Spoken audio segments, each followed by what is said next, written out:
Welcome back dear students, हमारा typing test जारी है। जी बेटा, आप अपना तारफ़ करवा दें। मेरा नाम शांता सर है और ये मेरा पहला टेस्ट है होम लो का। अच्छा बेटा, एक क्वेश्चन भी आपसे पूछना है। आप हमें ये बताएं कि माइक्रोसॉफ्ट ऑफिस किस कंपनी ने बनाया है? माइक्रोसॉफ्ट। माइक्रोसॉफ्ट कंपनी ने। ठीक है, शाबाश। स्टार्ट करें बेटा। Very good.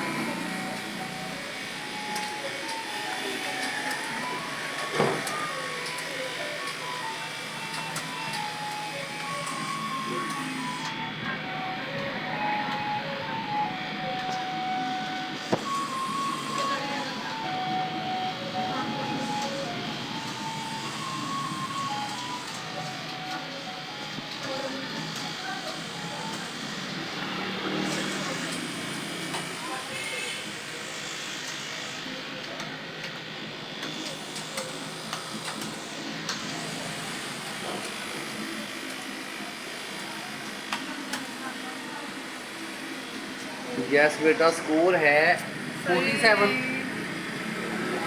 यस, 47 स्कोर है बेटा। इस हिसाब से आपके नंबर 50 से कम और 40 से ऊपर हैं, तो आपको 25 में से 20 नंबर दिए जा रहे हैं।